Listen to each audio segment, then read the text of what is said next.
ভালোবাসার মানুষকে কাছে পেতে চাইলে এই একটি আমল করুন প্রিয় ভাই এবং প্রিয় বোনেরা আমার।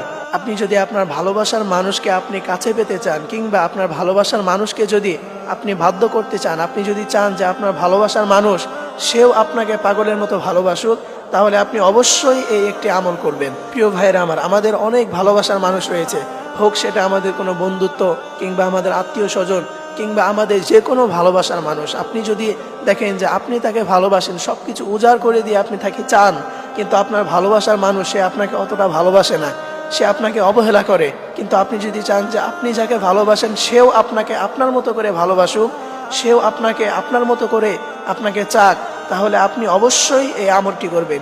সে আমলটি হচ্ছে আপনি কোরআনুল কারীমের একটি আয়াতের আমল করবেন। সেই আয়াতটি হচ্ছে ওয়ালকাইতু আলাইকা মাহাব্বাতাম মিন্নি।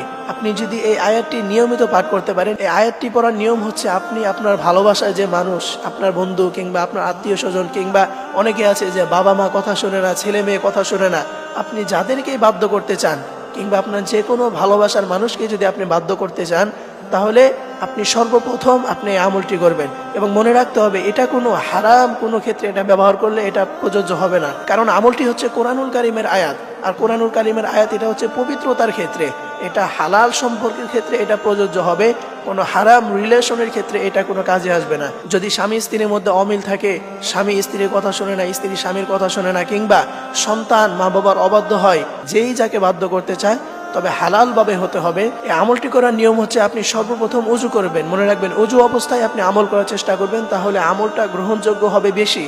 ওযু অবস্থায় যে আমল করা হয় এটা আল্লাহ তাআলার দরবারে গ্রহণযোগ্যতা বেশি পায়। এজন্য আপনি সর্বপ্রথম ওযু করে নেবেন। এরপরে আপনি যাকে বাধ্য করতে চান তার নাম আপনি স্মরণ করবেন। এরপরে আপনি দরুদ শরীফ পাঠ করবেন। দরুদের মধ্যে শ্রেষ্ঠ দরুদ হচ্ছে দরুদে ইব্রাহিম। এছাড়া আপনি চাইলে ছোট্ট দরুদ সাল্লাল্লাহু আলাইহি ওয়াসাল্লাম এটাও পড়তে পারেন।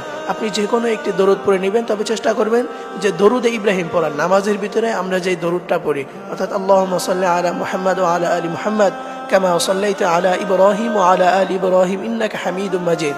আল্লাহুম্মা বারিক আলা মুহাম্মাদ ওয়া আলা আলি মুহাম্মাদ কামা বারাকতা আলা ইব্রাহিম ওয়া আলা আলি ইব্রাহিম। আপনি এই দরুদটি পাঠ করবেন। এরপরে আপনি এই আয়াতটি ওয়ালকাইতু আলাইকা মাহাব্বাতাম মিন্নি, এটি আপনি হাতে গুনে গুনে 7 বার পাঠ করবেন, এবং শেষে আরেকবার আপনি দরুদ পাঠ করবেন। এইভাবে যদি আপনি কন্টিনিউ করতে পারেন, দেখবেন যে অল্প কিছুদিনের মধ্যে আপনার ভালোবাসার মানুষের মধ্যে আপনি পরিবর্তন দেখতে পাবেন।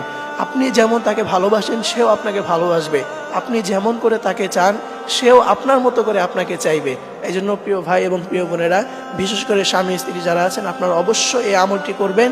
দেখবেন যে আপনাদের সম্পর্কের মধ্যে একটা মহাব্বত সৃষ্টি হয়ে যাবে। আপনাদের সম্পর্কের মাঝে একে অপরের প্রতি যে ভালোবাসা, একে অপরের প্রতি যে সম্মান, যে শ্রদ্ধা, এটা অনেকটাই দুজনের মধ্যে চলে আসবে। এই জন্য প্রিয় ভাইরা আমার, আপনারা অবশ্যই এই আমলটি করবেন। দেখবেন আপনারা এর ফল অল্প কিছুদিনের মধ্যে পেয়ে যাবেন। আল্লাহ তাআলা সকল ভাই এবং বোনদেরকে এই আমলটি করার তৌফিক দান করুন। সকলেই পড়ি আমিন।